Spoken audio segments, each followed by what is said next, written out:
My name is Claire Reynolds. I'm 36, married to Mick for the past 10 years. We've built a quiet, steady life together. Nothing flashy, nothing dramatic, just dependable love. We live in a house tucked into a quiet cul-de-sac, where our weekends are spent gardening, walking the dog, or watching old movies under blankets. Mick is thoughtful, patient, and sometimes a little too trusting. Then there's Jack. Jack has been Mick's best friend since high school. They went to college together, lived in the same dorm, and have shared nearly every major life moment since. Jack was the one who helped us move into our first apartment. He was the one who stood beside Mick at the altar, handing him the ring he would slip onto my finger. In many ways, Jack was part of our foundation. He was always around. I used to think Jack was just the fun uncle in our life. The single guy who never settled down but always showed up with jokes, gifts, and endless stories. He would charm everyone in the room and people loved him. I did too at first, until I started to notice that charm directed toward me more and more often. It was about 2 years ago. Mick had gone on a weekend business trip, and Jack stopped by to drop off a book Mick had lent him. I invited him in for coffee like I always had. It felt innocent, completely normal.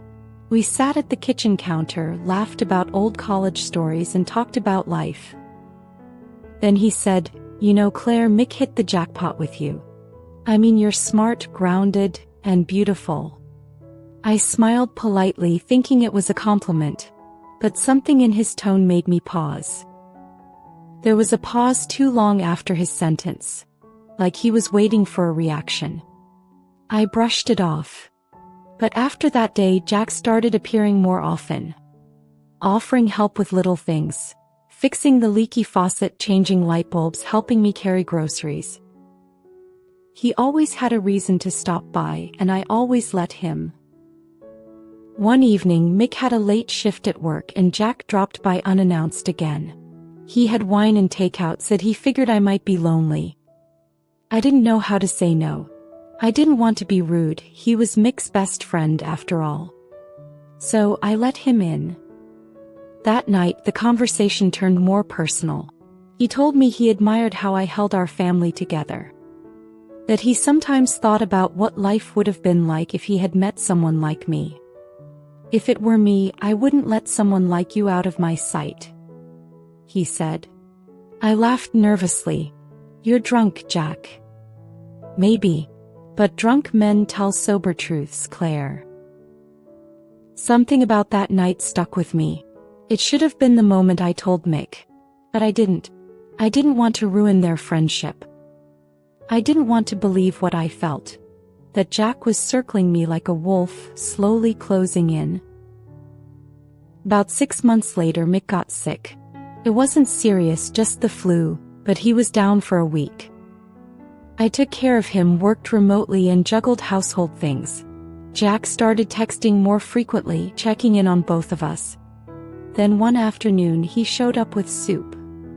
"I figured you could use a break," he said with that same familiar grin. "I'll sit with Mick. Why don't you go lie down for a bit?" I thanked him, genuinely grateful. I went upstairs to rest. Minutes later I heard footsteps. Then a knock on the door. It was Jack. He didn't say anything at first, just stood there in the doorway watching me. Then he walked in and sat on the edge of the bed. "I've been thinking about you, Claire. A lot." I sat up straight. "Jack, what are you doing?" He leaned closer. "I don't want to pretend anymore. I know you feel it too." I was frozen.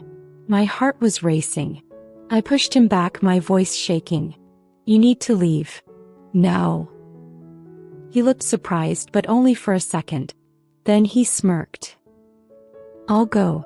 But don't lie to yourself. You've thought about it too." I didn't say anything. I just turned my face away until I heard the door shut behind him. I told Mick that night. At first he didn't believe me. He sat in silence, eyes glassy, struggling to process what I was saying. Jack, he said finally. Are you sure? I nodded. He crossed a line. It was like watching something break in Mick. Something deep. He trusted Jack like a brother. And now, his brother had betrayed not only him but us. Mick didn't say much. He just got up and left the room. He called Jack and told him never to come near us again.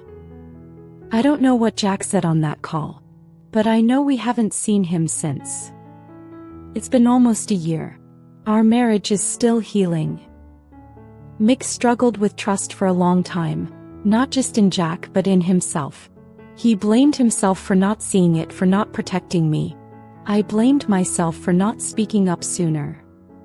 We went to therapy. We cried. We rebuilt. Now there's a deeper bond between us. We're not perfect, but we're honest.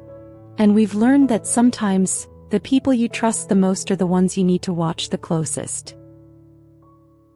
If you've ever been in a situation where someone crossed the line, and you didn't know how to respond, you're not alone. You're not weak for feeling confused. You're human. Share your story in the comments. Let's talk about boundaries, betrayal, and healing. Because we all deserve relationships built on respect. Subscribe to the channel for more real-life stories.